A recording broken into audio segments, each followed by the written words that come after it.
Olá, mais um podcast. Hoje com a doutora Vitória Borba, médica endocrinologista e minha amiga.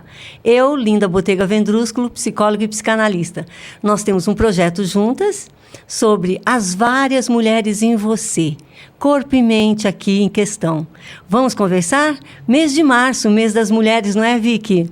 Pois é, depois de um ano, né, Linda? Nós começamos esse projeto um ano atrás, no mês das mulheres, para comemorar, né, a fortaleza que são essas mulheres que fazem parte tanto da nossa vida como a vida de todas as pessoas nesse mundo. E hoje, então, a gente quer discutir um pouquinho mais e falar um pouco mais desse projeto, do que rolou durante esse tempo e como as mulheres reagem, né, a tantas fases da vida. Isso, são tantas funções, né? Uma mulher é mãe, primeiro filha. O que inaugura uma mulher quando nascemos? Filha, né? Essa posição de filha frente a uma mãe. Depois passamos a aluna, passamos a amiga. A amizade é uma coisa muito forte no campo feminino. E depois a namorada de alguém, a companheira de alguém e a profissional. Hoje, tão intensa essa questão profissional. Você percebe isso? Eu percebo que a questão é intensa e a necessidade das mulheres de terem uma profissão. Mas o que eu vejo também é que algumas, não todas, é claro, elas deixam a sua profissão em prol, às vezes, de outras atividades. Maternidade, por exemplo? Maternidade, ou exigência familiar, ou situação familiar, ou até mesmo, muitas vezes, bem triste, exigência do marido. Isso é uma coisa que a gente pode discutir. O que leva uma mulher a abortar um pouco a sua carreira profissional porque uma outra pessoa fez essa solicitação, né? Então, eu vejo muito isso na escola de medicina, né? Na especialidade, que às vezes a mulher se diminui um pouco para poder negociar ali uma situação familiar, que eu acho que é algo que você pode começar a discutir. É interessante isso, muito legal que você trouxe, porque assim, quem é essa mulher, quem é esse marido, como é essa relação na sua singularidade. Podemos nos deparar com maridos autoritários, maridos que sentem até uma certa inveja da mulher ser uma médica, uma profissional e ser bem-sucedida, porque independente de ser bem-sucedido ou não, um médico na nossa cultura ocupa um lugar de destaque, um status. Nem todos são bons, como em toda profissão, mas alguns conquistaram, né? Ao longo da história da medicina, muitos médicos conquistaram esse status, desse cuidado, desse conhecimento, desse saber sobre a saúde humana. E isso perdura até hoje, não é mesmo? Perdura, eu acho que já foi mais forte, como você falou, né? Mais reconhecido, respeitado. Principalmente, a gente via muito, eu tive a oportunidade de trabalhar numa cidade do interior, e isso no interior era algo assim muito vívido, né? Essa experiência, ela é até bastante interessante. E uma coisa que é muito interessante, quando você trabalha, por exemplo, no Sistema Único de Saúde, com pessoas com nível intelectual, financeiro menor, mais simples, são pessoas que valorizam muito mais o médico. Claro, não só o médico, eles valorizam essa doação, eles ainda acreditam nisso, e é muito, muito interessante a gente vê isso. E algumas mulheres acabam ficando numa posição, digamos assim, não é superior, mas de destaque. Eu acho que o destaque talvez seja um problema na relação aí familiar. O destaque, sabe o que me ocorreu agora também? Algo que você trouxe sobre o SUS, as pessoas mais simples acreditam e apostam muito na ciência. Tem uma pesquisa até, eu não sei citar aqui qual, uma matéria, uma pesquisa interessante de que as pessoas mais simples ainda apostam muito e acreditam na ciência, e os médicos, por exemplo, o pessoal da área de saúde, têm esse reconhecimento. As pessoas com um certo conhecimento, um certo estudo, com uma graduação superior, por exemplo, buscam a magia. Olha que interessante. Contraditório até, mas existe isso. Elas gostam do guru, da cartomante, do vidente, da magia. É antigo, muito antigo isso. Eu acho incrível, eu acho interessante pensar. Inclusive, depois de muitas cartomantes e videntes, que eles chegam, às vezes, nos nossos consultórios psi, né?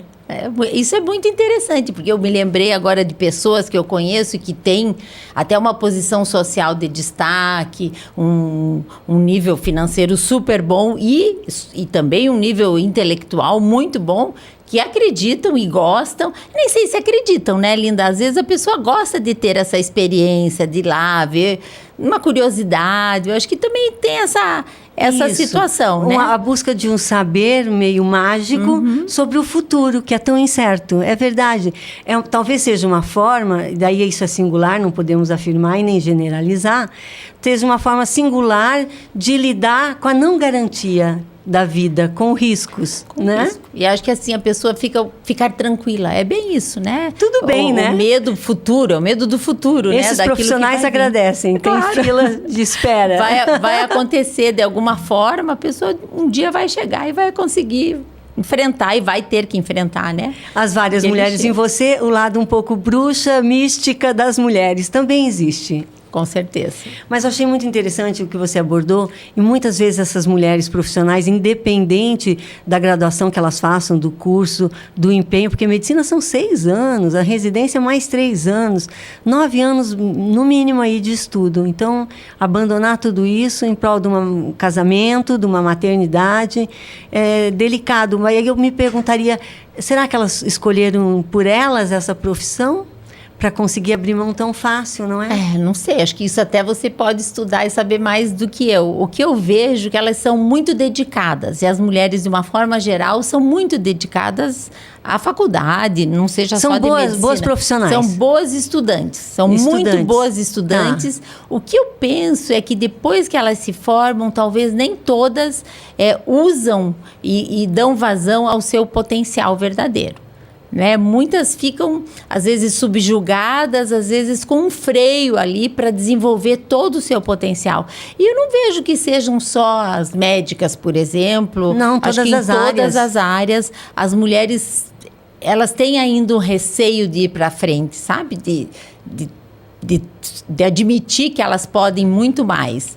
E algumas, claro, que conseguem, são aquelas que a gente vê na TV, que a gente vê pontuando numa profissão, elas conseguem fazer isso. E outras não, elas trabalham, elas não deixam de trabalhar. O problema é que elas trabalham aquém do potencial delas. Acho que esse é um problema... um problema assim, um ponto como se houvesse uma inibição aí, algo que impedisse. E esse impedimento é singular, cada um com a sua história de vida, não a relação só com o marido, mas com os pais também. Aí caberia uma análise. Eu falei que você que ia saber isso. Muito interessante, muito bacana isso que você trouxe. Mas é isso, conciliar as várias mulheres que nos habitam, não dá para ser excelente em tudo, não é? Às vezes você sendo... Hoje até tem no mundo corporativo essa ideia de que a pessoa sendo mediana em várias áreas é melhor do que aquele que é expert em algo único. Principalmente no campo da inteligência emocional. Aquele que consegue lidar com as diferenças, lidar com os colegas, conviver. Interessante, não? Muito interessante. O que eu vejo, é claro, que a gente sempre quer saber mais e sempre quer aquele que sabe mais, né? Que tem um conhecimento profundo. Mas muito desse conhecimento, às vezes, não é usado, né? O manejo desse conhecimento, tudo isso para o teu dia a dia. Então, pode ser que em algumas áreas isso seja verdadeiro. E o que eu vejo, assim, que não só as mulheres, mas as pessoas em geral, elas não podem falhar, elas estão com uma fragilidade, e às vezes até eu vejo no consultório, né, que às vezes quando eu olho e falo, olha, eu realmente não sei isso, não sei o que está acontecendo com você. A gente às vezes tem que admitir que não sabe tudo, e que você vai ter que investigar. Tem como saber tudo? É possível? Não, né? Então, o que as pessoas falam, mas como não sabe? Aí você tem que até explicar que você não sabe, você não é dona de todo o conhecimento. Que implica uma investigação aí, né? E isso não está errado, sabe? Tem que ter, acho que, um pouco de humildade. Muitas vezes, por exemplo, se você é bancária, né? Alguém faz uma pergunta, às vezes a pessoa tem dificuldade de dizer não sei, e ela sei lá, remenda ali alguma situação e não precisa. Você acha que precisa, Linda? Não, eu sou muito, assim, a favor da gente admitir a falta em nós. Somos incompletos, não sabemos tudo e é impossível. Quem tenta fazer isso e dar conta dessa forma, adoece. Então, nós temos no nosso mundo, no nosso universo feminino, muitas mulheres adoecidas no corpo e na mente, não é? Com envelhecimento até precoce, com casos sérios, graves, eu digo, e preocupantes. O que está acontecendo atualmente com a população, né? Essa busca de estar bem informado, de estar bem vestido, de estar bem arrumado e bem relacionado, e adoecidos. O que buscamos aí, né? Interroga, não é mesmo? Mas essas doenças, né? Acho que esse desconforto que a pessoa sente, né, na mente, essa insatisfação, porque ela não vai conseguir chegar sempre lá, né? É quase que impossível você conseguir, como você falou, tudo ser muito perfeito. Eu considero que a gente não consegue, numa vida do jeito que nós vivemos hoje, muito difícil você conseguir a perfeição em todas as áreas, né? Tanto física como social, mental, produtiva. E aí a pessoa pode adoecer mesmo. E o que é interessante que muitas vezes isso leva a doenças físicas, que podem até ter uma origem emocional, mas ela pode desencadear, por exemplo, doenças imunológicas, que são desencadeadas por esse estresse, essa sobrecarga emocional aí pode desencadear várias doenças. Cabe aí uma pergunta interessante com a tua colocação, Vicky. O que querem de mim? A criança muito pequena já se interroga. O que querem de mim? O que esperam de mim? Gostaram que eu dei uns passinhos, então vão andar mais rápido? Vão amar. Se ela pudesse pôr em palavras as sensações dela. Porque ainda não tem a linguagem, né? Um aninho. E aí ela anda mais rápido. O que nós adultos fazemos? Calma, vai cair, calma. Então, nós somos confusos no que transmitimos aos nossos bebês, às nossas crianças. E aí, para algumas pessoas, essa confusão vem muito intensa. O que querem de mim? Por exemplo, que eu faça um curso como engenharia, medicina, direito, que eu faça história, enfim, qualquer curso, que eu seja o que você foi, eu dou continuidade sendo o mesmo profissional. Outros eu não posso ultrapassar. O meu pai é tudo, minha mãe é tudo. Não estou aqui para competir. Eles são, eu não. Não posso ultrapassá-los. E a ideia é que os filhos possam realmente ultrapassar.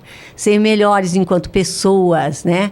Mais livres do que nós. Mas nem sempre a gente consegue transmitir isso. Às vezes nós atrapalhamos com as nossas questões, né? Gerações aí implicadas. Não só uma, não só duas, às vezes 3, 4 gerações. Legal isso, até essa história da criança, né? Eu nunca pensei que a gente diz, ele anda e a gente gosta e dá, aplaude e depois diz, cuidado que você vai cair, né? É muito legal a gente poder ver que talvez inconscientemente a gente põe freios, né? Freios, medos, né? Hoje o índice de ansiedade, pessoas tratando a ansiedade, é muito alto no nosso país, aqui no Brasil. Da onde isso?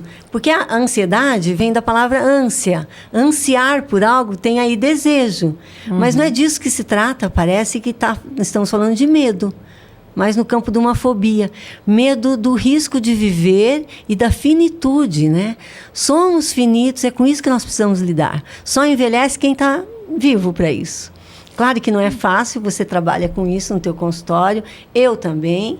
Né? Tem aí um corpo e uma mente, a mente adoecendo o corpo, o contrário também, né? Também. Aquilo que vem e rompe ali uma doença, por exemplo, o metabolismo ósseo, que é a tua área, uma fragilidade óssea, que a pessoa deprime depois. Então, aí eu acho uma situação bem interessante, porque você tem doenças crônicas, né? Existem muitas doenças crônicas que não são curáveis, mas elas são tratáveis. E muitas vezes o paciente fica muito ansioso porque ele não vê uma perspectiva de cura. E às vezes não tem mesmo. Se eu falo, por exemplo, do diabetes, que está na minha área, você controla o diabetes, você vai viver uma vida normal, não vai ter restrições, grandes restrições por causa disso, mas vai ter que tratar, assim como a hipertensão. Todas as doenças crônicas, elas merecem e exigem um tratamento que você vai ter que fazer ao longo, muitas vezes, da vida toda, né? Por isso que são chamadas doenças crônicas. E isso é uma limitação que algumas pessoas não conseguem entender.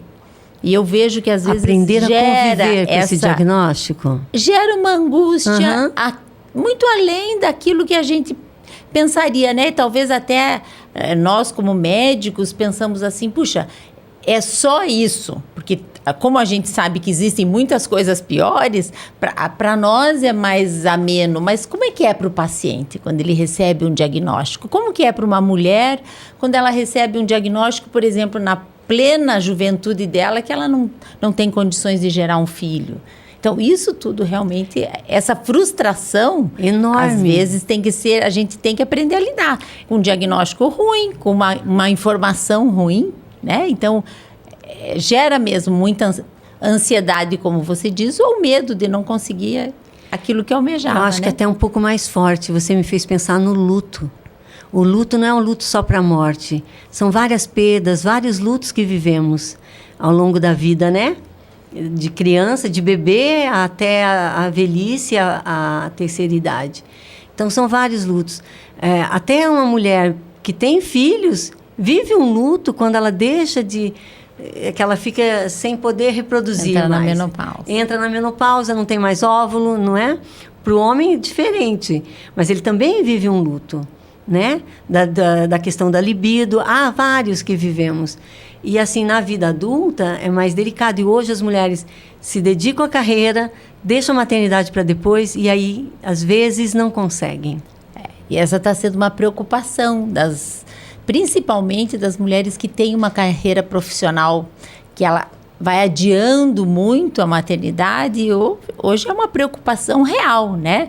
Se nós olharmos do lado, assim, da nossa família, vamos ver que várias tiveram que pedir uma assistência, né? Clínicas de reprodução humana para conseguirem uma gestação que fosse até a termo, até para conseguir uma gestação. Eu acho que isso é bem importante. Então, que eu penso que as mulheres têm que se preparar.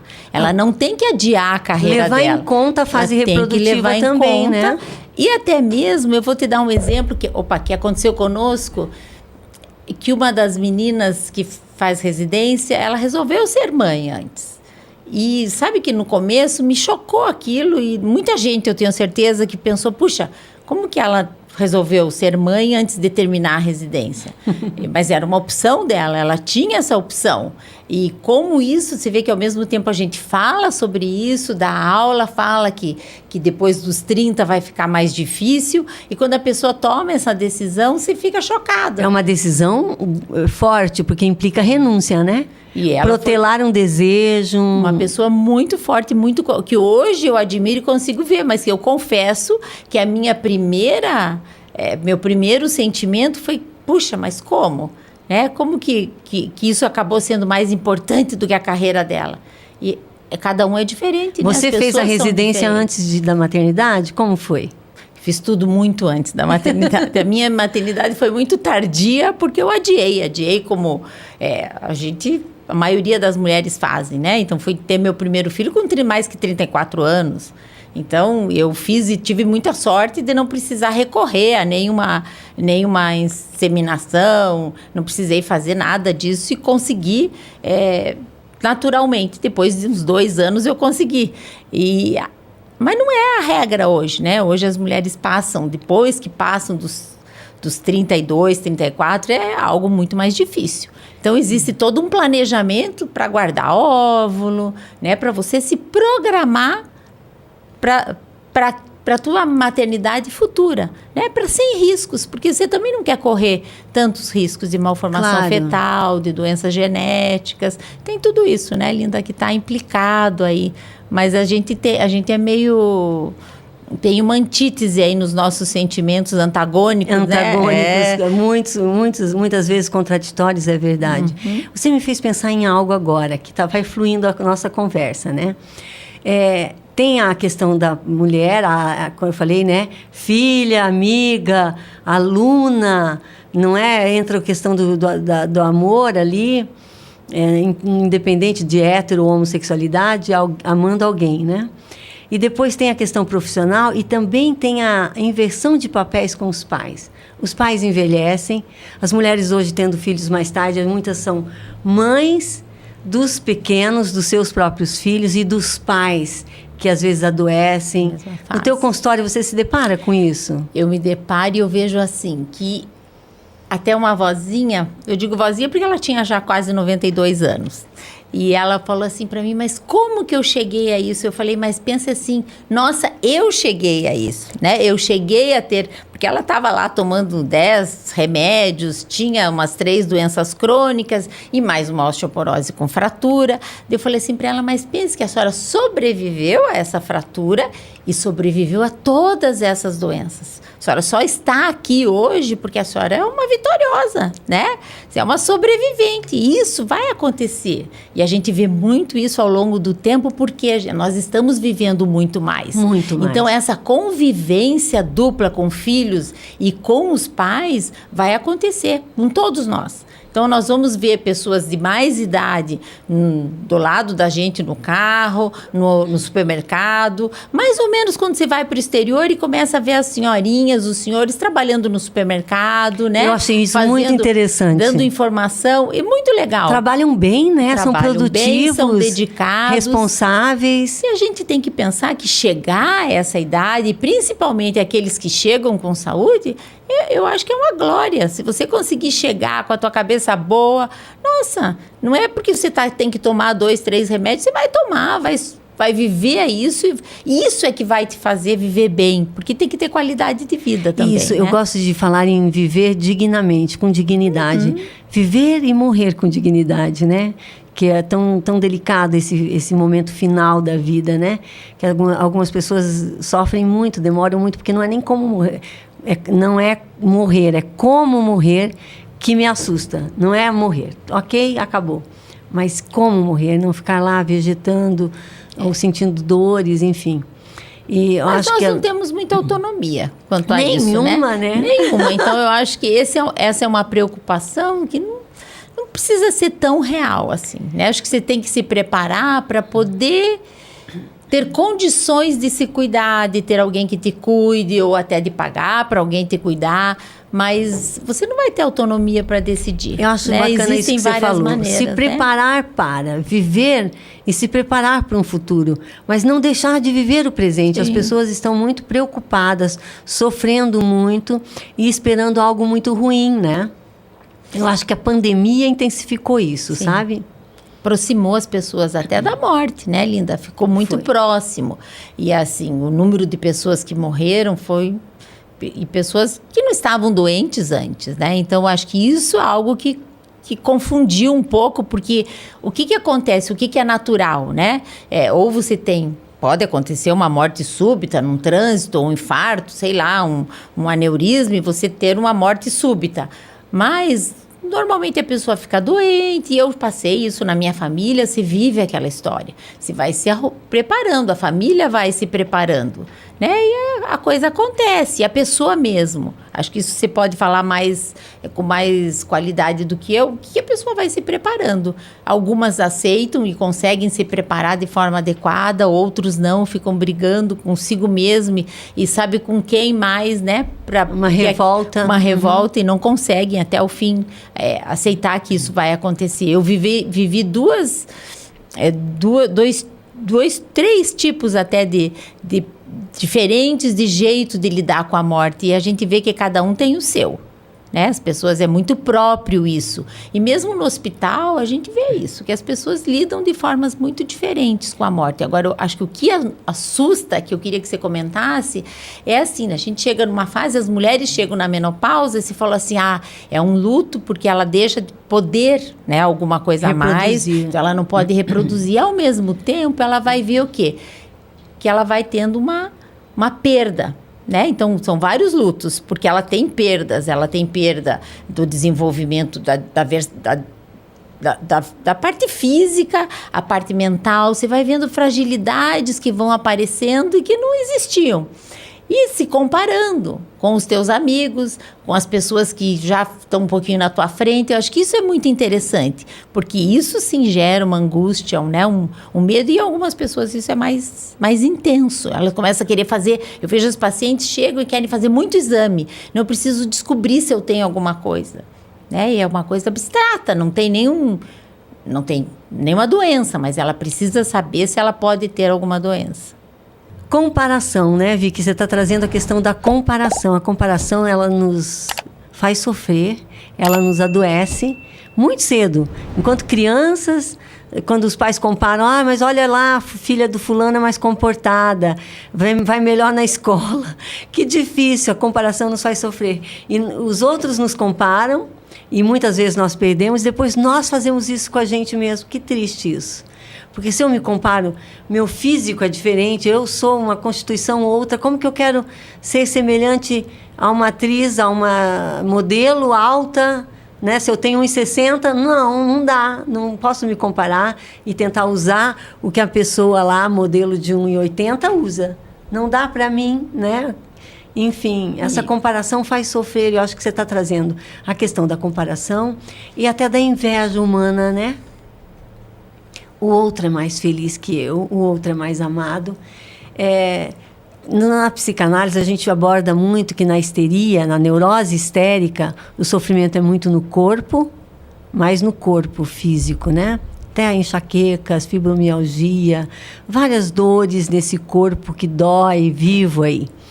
E também a questão a falta é como se ela não tivesse sido amada o suficiente nunca. O amor é sempre insuficiente. Sente como se ele fosse sempre insuficiente. Campo da mulher. As várias mulheres em nós, né? É muito forte isso. E a clínica, ao longo desses anos todos, tem me mostrado como tem relação isso forte mesmo.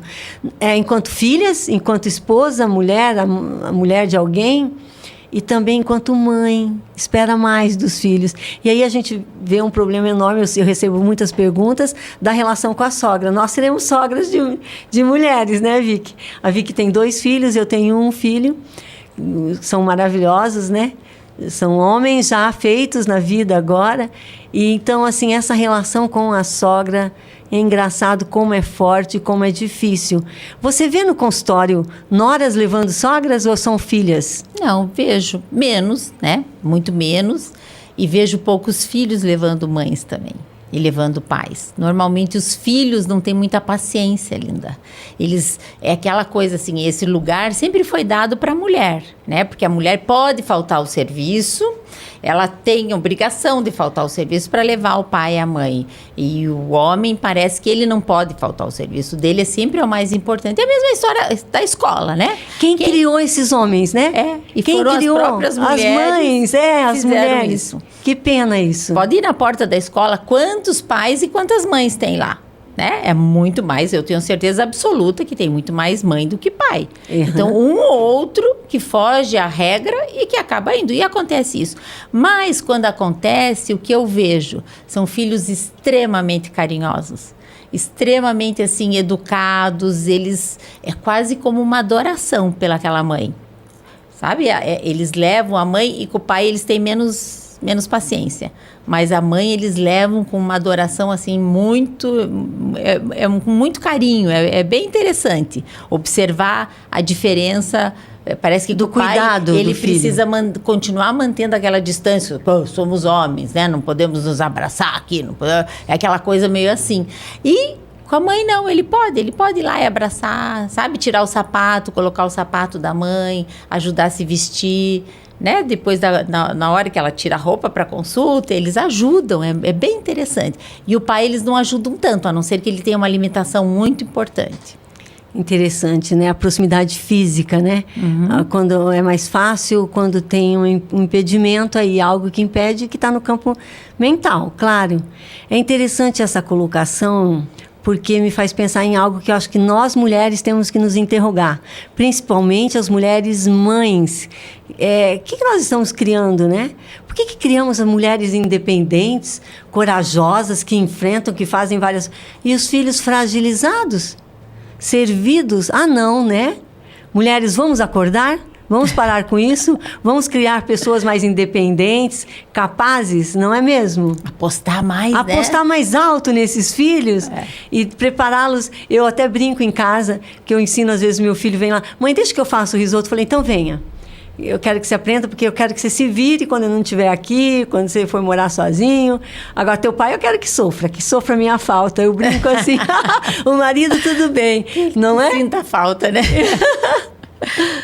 Mas eu acho que a gente precisa acordar. As mulheres mesmo, é bem interessante isso que você falou, que nós é que estamos criando esses homens, né? Às vezes até com medo de mostrar esse sentimento, é uma coisa meio antiquada, né, Linda? Porque eu acho que hoje a gente já deveria estar numa fase onde as pessoas... O que acontece muito na Europa? As pessoas dividem muito as tarefas, né? E não é o correto, o justo. Vamos falar claro, de justo, né? Nada mais justo que isso. Quer dizer, não é assim que ele está fazendo... Eu lembro de uma situação que... Eu acho que foi uma colega minha que contou que veio alguém de fora e que morava na Europa, e aí chegou na casa dela e não sei o quê. Aí ela falou assim, o meu marido me ajuda a fazer isso. Ela falou, ele não te ajuda. Ele ajuda. Faz porque isso faz parte da vida dele. Ele não está te ajudando, ele tem que fazer, é uma obrigação dele. Não tem nada de ajudar. A casa é dele também, os filhos são dele. Nossos filhos, nossa casa, o nosso. Isso eu tenho sentido falta em alguns casais, quando eu escuto no consultório. Quando eu atendo crianças também, né? Eu envolvo os pais. Juntos ou separados, eu envolvo de alguma maneira, porque o trabalho flui e é mais rápido o efeito da análise quando você envolve os adultos que cuidam, que protegem essa criança. É preciso deixá-la crescer. Eu falo crescer ou adoecer. Eu falo até para as crianças. Olha, é assim, ou a gente cresce ou a gente adoece.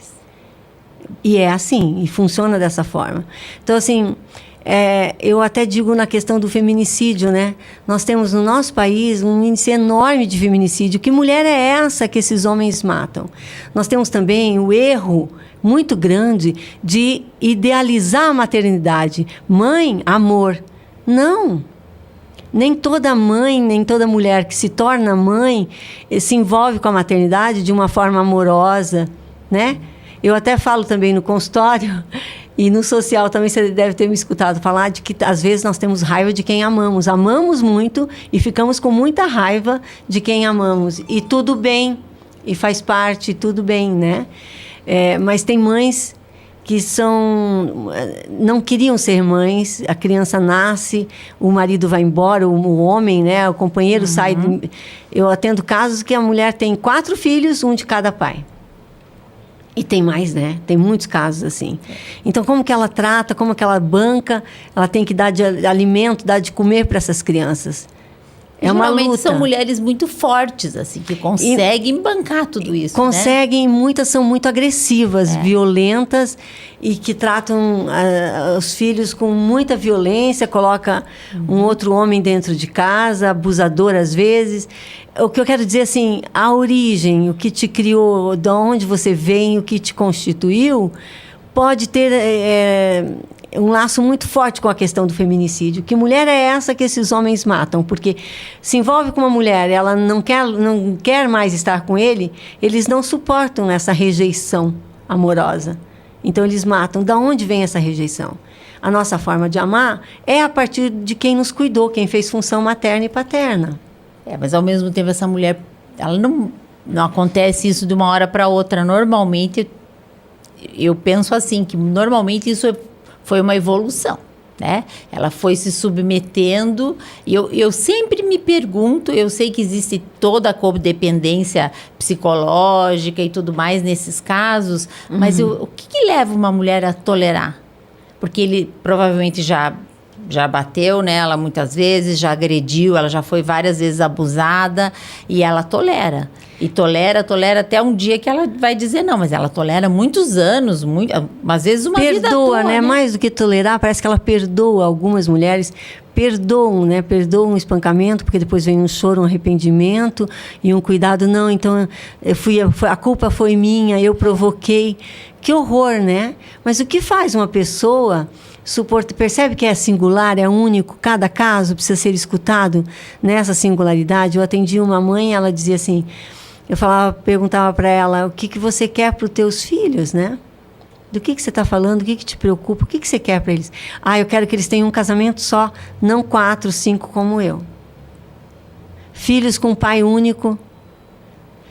E você diz isso para eles? Eles sabem disso, que isso te incomoda, que foi difícil para você? Não. Precisa falar, né? Precisa pôr palavra nisso. É bem delicado. Mas eu vou mudar o assunto agora. Olha só onde nós fomos, para o feminicídio.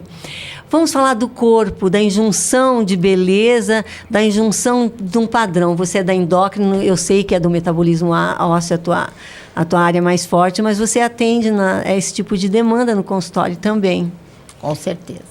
Então, assim, esse padrão de beleza, eu vejo muitas campanhas, não sei se você tem observado, de pessoas mais gordinhas, com sobrepeso, fazendo propagandas, participando de novelas, pessoas com sobrepeso e as pessoas negras, né? Antigamente a negra era a funcionária doméstica, hoje é a advogada, é a médica.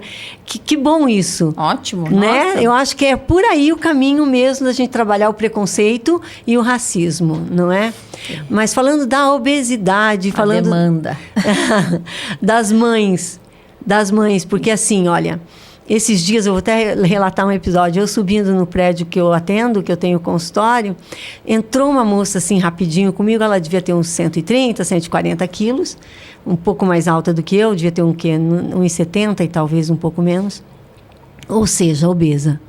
Com shortinhos jeans curtinho, umas pernas enormes, os braços e com top, cabelo azul de um lado, rosa do outro, e ela olhava no espelho, se achando tão linda, feliz com o que ela enxergava. Naquela hora eu tive a sensação assim, distorção da imagem. Ela não se vê como ela é. Uhum.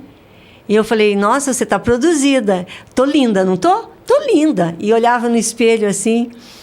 E depois ela saiu encontrou a mãe, filhinha, né? Uma mãe que não deixa o seu filho, a sua filha crescer, pode adoecer. Essa frase que eu falei está ligada a isso, uma obesidade ali e uma impossibilidade de uma autopercepção da própria imagem, uma distorção da própria imagem. Por outro lado, existe hoje uma demanda muito exagerada, né? Em busca desse corpo perfeito, de você... nós até falamos um pouquinho antes sobre isso, de você ser igual a todo mundo, a uma artista, a uma modelo. O padrão, né? Você seguir determinado padrão. Hoje nós temos um conceito, assim, que é claro que você não... A obesidade não vai ser aceita em termos médicos porque ela traz consequências graves. Saúde aí, traz, né? Uma interferência muito grande na saúde. Ela é uma manifestação já de que algo não está bem, né? E ela leva. Dificilmente você vai encontrar um obeso saudável. Né? Então, há quem acredite que isso não é possível porque vai evoluir, vai acontecer alguma alteração. E as mais comuns, para a gente só citar algumas, hipertensão, a pressão alta, o diabetes ou pré-diabetes, até alguns tipos de câncer, né? A síndrome metabólica, o colesterol alto. Então, se vai ter repercussões dessa obesidade ao longo da vida. O que a gente não aceita e que eu acho que nós temos que aprender a lidar e até ensinar as pessoas é que você não precisa ser igual a Gisele Bündchen, né? Você tem que olhar qual que foi o peso que eu passei a maior parte da minha vida e que eu estava bem. Foi esse peso, porque você não precisa ter um IMC de 21, de 20 para estar bem, para estar saudável. Quando eu estou falando saúde, eu estou falando da pessoa ficar bem. E o nível de exigência hoje, Linda, a pessoa vai para o consultório querendo medicação, exigindo muitas vezes a prescrição de alguma medicação. Para controlar o apetite? Para ela ficar com IMC de 20. Porque ela quer ser igual à amiga, a comadre, ela que precisa estar igual a outra pessoa. E quando você vai ficando mais velha, existe uma mudança na tua composição corporal, na distribuição de gordura, que vai facilitando o acúmulo de gordura em alguns locais, por exemplo, a cintura, né? Você vai aumentando, você vai perdendo aquele violininho ali, já vai mudar. Então, existe um ganho de gordura de tronco, diminui a massa magra, então você vai perdendo músculo. Isso está muito relacionado ao quanto se faz atividade física e tudo mais. Então, nós não queremos que a pessoa fique obesa. E, por exemplo, essa moça, ela pode até se aceitar, se achar bonita, se achar linda, mas não é saudável. Não, né? Eu risco. confesso que eu tenho muita dificuldade de achar que isso é bom. Não é bom. Né? Acho bom que ela, pelo menos ela conviva e se aceite com isso, mas não é saudável. Eu não vai ter vejo como convívio, disso, bem importante sabe? que você está colocando, porque ela não se aceita, ela se vê através de uma distorção da imagem. Então, quando a gente encontra uma mulher na rua, aquelas calças legs, assim, aquele corpo volumoso, a pessoa não... Você está enxergando a realidade, a pessoa não se vê. Não é que ela está se expondo e ridícula ali. Não julgue tão precipitadamente. Há uma distorção da imagem e isso é muito sério, sabe? Eu vi muito isso. Nós fomos passar o carnaval no Rio de Janeiro e a moda... Até ontem eu estava falando com os meus residentes sobre isso.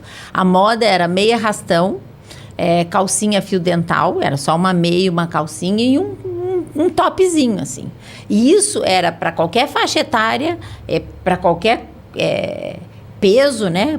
Então, acho que talvez algumas... Eu confesso que eu olhei e falei, como que ela tem coragem de pôr uma roupa dessa, né? Porque não era uma roupa, era uma pseudo-roupa, né?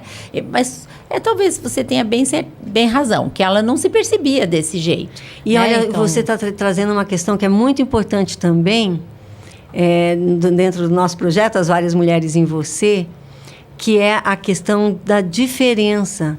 Há no nosso social, homens também, a tentativa de eliminar a diferença. A gente não pode tentar eliminar a diferença. Homem é diferente de mulher, sim. Uma mulher diferente da outra.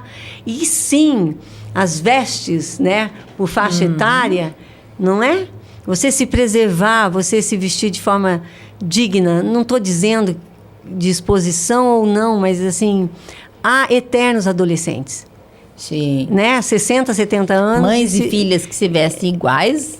Né? Pronto. Isso já é a dificuldade de envelhecer, né? Que falávamos há pouco. Eu acho que nós temos que aceitar que vão acontecer mudanças ao longo da vida. Né? E no nosso primeiro episódio desse projeto, a gente falou muito sobre isso. Muito. Como é que você ia desde criança até você chegar lá, né, na fase adulta e depois no envelhecimento. E é claro, as mudanças vão acontecer. E à medida que você convive com essas mudanças e você... Acho que você tem que ser feliz e viver bem. Suportar porque eu nunca as diferenças. vi um idoso que viveu bem, que aproveitou a vida, que foi feliz, que compartilhou e que ele fique renegado lá pra frente ou não queira. Por que eu veja, se você é a psicóloga aqui, você pode me corrigir. Fale. Por que eu não quero aceitar que eu vou ter 62 anos daqui a pouco e vou ter 65, 70? Se eu vivi bem, se eu construí essa vida, eu tenho que estar até orgulhosa desses 65 anos. Né? Eu não preciso querer voltar para trás. Claro. Porque eu estou feliz. Acho que tem muito a ver como você viveu a vida. Isso, como você viveu, né? Até eu participei de uma entrevista com 3 viúvas, né? E a minha presença lá, enfim, foi interessante no Milk News, né? O marido era jornalista e ela também, e ela continua. Mas um luto doloroso, difícil, e as diferenças do luto. E eu dizia para elas que o que a gente percebe, o mundo se percebe assim, quem viveu um casamento, uma união, uma relação mais alegre, de maior respeito, elabora mais fácil o luto. Com certeza. Quem viveu numa guerra, num conflito, num ódio, sofre muito mais com o luto. Todos são dolorosos, né? Você perder alguém que ama, é difícil até pensar. Mas é preciso pensar. Nós estamos numa época que há uma negação em pensar, em reflexão, em refletir, parar para analisar. A gente compra muito fácil a ideia do outro, não para analisar, então fake news por todo lado. E tem essa questão assim, não negar a finitude. Não negar a finitude. Viver sabendo que somos finitos. E isso também facilita. Outra questão é lidar com a parcialidade das satisfações. Nos satisfazemos parcialmente em tudo. A obesidade tem muito essa dificuldade de lidar que é parcial. Eu quero mais, eu como um salgado, eu quero um doce, depois eu quero um cítrico, depois eu quero uma bebida, água não, um suco. Ou seja, extremamente calórico, né? Uma explosão, eu já citei em outro momento a obesidade mórbida, né? Só um guindaste, olha que triste isso, mortífero aí, né? Então, a dificuldade do ser humano de lidar com as suas pulsões, que são satisfeitas parcialmente, né? E a questão da finitude dentro do que você trouxe. A obesidade sempre é algo assim que a gente tem, eu vejo com muita dificuldade, assim, sabe? Porque ela teve várias fases onde a gente achou que essa obesidade não ia ter tratamento, não ia ter cura, e ela passou, graças ao desenvolvimento da medicina, nós conhecemos mais sobre a obesidade. Então, hoje a gente sabe que ela é uma doença multifatorial, tem um componente genético, ambiental, social, tem vários pontos que se entrelaçam e propiciam que aquela pessoa tenha a obesidade, né? Você falou do ponto do campo psicológico, eu acho que isso tem muito a ver, mas ele tem estímulos que são sensoriais, que são estímulos até que moduladores neuronais que fazem com que ela se sinta dessa forma. Mas o que eu vejo que é muito bom e que a gente insiste muito em falar nisso é que hoje a obesidade é vista como uma doença. Então, tem já lugar que nós de tratamento, tem então. lugar de tratamento. E as mulheres, elas são muito afetadas pela obesidade. Por quê? Porque existe toda a exigência do corpo perfeito, né? Então, ela tem um filho e vai ficar com um peso a mais, com uma barriguinha a mais, porque é natural, até que você se volte ao normal, às vezes não volta totalmente ao normal. Tem ganhos e tem perdas nessa história, né? Mas a gente já sabe que é uma doença e que você pode tratar. Então, eu acredito que daqui a uns anos nós teremos tratamento. Realmente, hoje a gente já tem alguns tratamentos. Já evoluiu, né? Infelizmente, eles são bastante onerosos, né? Então, ainda limitam muito, muito, muito a quem pode usar esse tipo de tratamento, mas eles são extremamente eficazes. E eu tenho certeza que no futuro nós teremos um tratamento para cada subtipos de obesidade, nós vamos ter mais medicação disponível. Do mesmo jeito que você tem hipertensão hoje. Sim. Então, você adequa ao comportamento do paciente a resposta ao tratamento e vai ser assim também. Mas você percebe que para tudo isso funcionar, o tratamento oneroso ou não, sendo acessível, né? Até pago pelo governo, digamos, no futuro, é preciso, como tem as bariátricas atualmente, é preciso que a pessoa deseje isso, tem espaço na vida dela para essa renúncia, né? Até perde peso. Como você citou um exemplo bem bom, a bariátrica. Algumas pessoas fazem cirurgia bariátrica, já que nós estamos falando de mulheres, muitas fazem. E eu tenho, assim, pessoas que eu conheço, que não são nem pacientes, são conhecidas, que optaram pela cirurgia bariátrica. Mas nunca foram a uma nutricionista, nunca fizeram uma atividade física, quer dizer, ao mesmo tempo que ela fez algo radical ali, uma agressão invasivo, até para o seu corpo, ela não fez uma parte que era a opção, que ela tinha essa opção de fazer, né? Ela poderia ter, até para a cirurgia bariátrica ter um sucesso maior, ela ficar com um aspecto melhor. Então, às vezes, a pessoa realmente ela não se decide, ela opta por algo, mas não decide completamente. Então, ela diz, não, mas eu vou fazer isso, mas não vou fazer aquilo que eu deveria fazer. O desejo pode estar ali, mas o ser humano tem muito medo daquilo que ele deseja. E se ele não olha para isso, ele vai adoecendo, né? Insiste. E as mulheres, por mais que sejamos corajosas, as várias mulheres em nós, precisamos aprender a olhar para essas várias mulheres, não é mesmo, Vicky? para as várias pessoas que nós temos dentro de nós, né? Somos feitos de outros, afinal. Feitos de outros, isso mesmo. Eu acho que isso é algo importante que a gente leva, tem que aprender para a vida toda, lidar com isso e enxergar isso nas outras pessoas, né, Linda? Porque às vezes nós estamos em fases diferentes e temos que aprender a aceitar, olhar para outra pessoa e falar, até reconhecer que tem essas mudanças acontecendo, né? Isso, né? Acompanhar. Compare você com você mesmo, levando em conta a diferença de idade, o teu tempo, tudo que você viveu, que você conseguiu conquistar e o que é importante para você. Dá tempo. Eu fico muito animada quando eu vejo algumas mulheres indo estudar com 60 anos. Com 65 estão formadas e realizando um desejo. O movimento de vida é o que conta. E falando nisso, vamos encerrando, né, Vicky? Muito bom, olha, foi muito bom, uma conversa agradável que passou rápido, né? Voa, o tempo voa, a vida é agora, então vamos cuidar bem de nós. As várias mulheres em você, dê lugar para todas elas.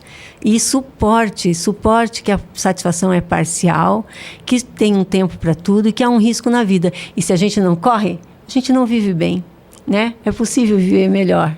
Vamos olhar para a nossa qualidade de vida e investir nela, né? Eu acho que ser feliz é importante e saber que a felicidade não é duradoura, não é plena, né? Não procure isso, procura ser feliz hoje, agora, nesse momento, nós estamos felizes aqui, né? Conversando, trocando ideias, e eu acho que isso é que faz a vida ser boa e para você não depois envelhecer achando que ela foi ruim, que esse tempo chegou. O tempo vai chegar.